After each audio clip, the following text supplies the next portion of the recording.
Hello అన్న, మీ పేరు? అర్జున్ రావు. ఏపీలో ఎలక్షన్స్ వస్తున్నాయి కదా, ఈసారి ఎవరు వస్తారు? ఇక మ్యాక్సిమం చాలా వరకు అయితే చంద్రబాబు వచ్చే అవకాశాలు ఎక్కువ ఉన్నాయండి. అది చంద్రబాబు ఎందుకు రావాలని కోరుకుంటున్నారు? అంటే ఏం లేదు, ఇప్పుడు చాలా వరకు ప్రజల్లో కూడా వ్యతిరేకత అనేది ఎక్కువ సుముఖత కనిపిస్తూ ఉంది. వాళ్ళ యొక్క వ్యతిరేకత ఏ విధంగా ఉంది అనేది చాలా వరకు మీడియాలో కానీ ఇప్పుడు మీరు చూపించేటువంటి వీటిలో కానీ మీరు ఇచ్చేటువంటి ప్రజాభిప్రాయ సేకరిస్తున్నారు.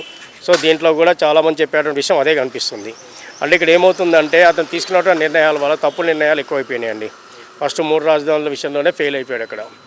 సో నెక్స్ట్ ఇంకోటి ఏంటంటే వాళ్ళకి ఇచ్చేటువంటి ఏదైతే ఇప్పుడు కొంతవరకు ఏంటంటే ఆరోగ్యశ్రీ అనేటువంటి దాన్ని ఇప్పుడు వాళ్ళ తండ్రి చేసినటువంటి విషయం చేయాలనుకున్నాడు, కానీ కొంతవరకు ఏమైందంటే కొంత వెనకబడిపోవడానికి అవకాశం ఏర్పడింది. సంక్షేమ పథకాలు అనేది అక్కడ ఏంటంటే అది వాళ్ళు ఉన్న వాళ్ళని ఏదో చేయడం అవి చేయడం తప్ప వేరే ఏం లేదండి ఇంకా అక్కడ. ఇక మొత్తానికి నా అభిప్రాయం అయితే చంద్రబాబు వస్తేనే బాగుంటుంది అనుకుంటున్నాను నేనైతే. ఓకే అండి. హలో బ్రో, మీ పేరు? వీరప్రసన్న కుమార్ అన్న. ఏపీలో ఎలక్షన్స్ వస్తున్నాయి కదా బ్రో, నెక్స్ట్ ఏ పార్టీ అధికారంలోకి వస్తుంది ఈసారి? టీడీపీ వస్తుంది అన్న. ఎందుకని బ్రో? టీడీపీ ఎందుకంటే జగన్ ఏం చేసేది ఏం లేదన్న. లాస్ట్ టైం టీడీపీ చేసిన దాని మీద జగన్ చేసింది ఏం లేదు, అందుకని టీడీపీ వస్తుంది. అంటే జగన్ సంక్షేమ పథకాలు ఇస్తున్నారు కదా ప్రజలకి. ఇస్తున్నామంటే ఏదో లాస్ట్ ఇయర్ ఇస్తున్నాడు అంతే అన్న, ఇంతకుముందు చేసింది ఏం లేదు.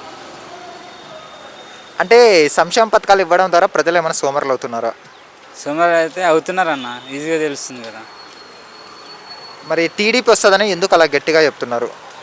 ఎందుకంటే టీడీపీ డెవలప్మెంట్ చేస్తుంది అన్న, ఏపీ పైకి వస్తుంది. మళ్ళీ ఇది జగన్ మొత్తం అప్లై చేసినాడు ఏపీని. పవన్ కళ్యాణ్ చంద్రబాబు కలిసి వస్తున్నారు కదా, ఈసారి ఎలా ఉండొచ్చు ఏపీలో రాజకీయాలు?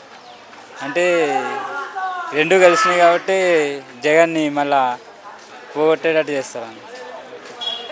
వైఎస్ షర్మిల గారు ఎంట్రీ ఇచ్చారు కదా ఏపీ రాజకీయాల్లో, ఇప్పుడు ఎలా ఉండొచ్చు?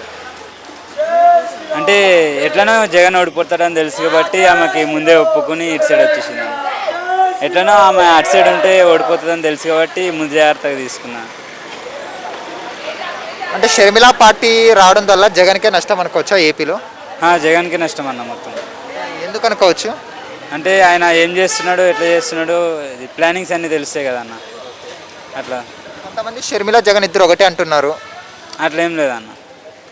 రాబోయే ఎన్నికల్లో షర్మిల, చంద్రబాబు నాయుడు, పవన్ కళ్యాణ్ పొత్తు పెట్టుకునే అవకాశం ఉందా ముగ్గురు కలిసి? అన్న చంద్రబాబు నాయుడు, పవన్ కళ్యాణ్, వైఎస్ షర్మిల ముగ్గురు కలిసి ఏమైనా పొత్తు పెట్టుకునే అవకాశం ఉందా? అట్లా ఏం లేదన్న, అట్లా ఏం లేదు. పవన్ కళ్యాణ్తో పొత్తు పెట్టుకునే వాళ్ళు చంద్రబాబు నాయుడు సింగిల్గా పోటీ చేయొచ్చు కదా, అంటే జగన్కి భయపడే పొత్తు పెట్టుకున్నాడా? కాదన్న, అంటే ఇది పవన్ కళ్యాణ్ చంద్రబాబు దగ్గరికి వచ్చాడు కదన్న, ఆయన అయితే పిలవలేదు కదా. వచ్చిన వాళ్ళని కాదంటడం తప్పు కాబట్టి తీసుకున్నాడు అన్న. ఓవరాల్గా అయితే రాబోయే ఎన్నికల్లో చంద్రబాబే వస్తారంటారు మీరు? చంద్రబాబు మళ్ళీ వస్తున్నాడు. Thanks bro.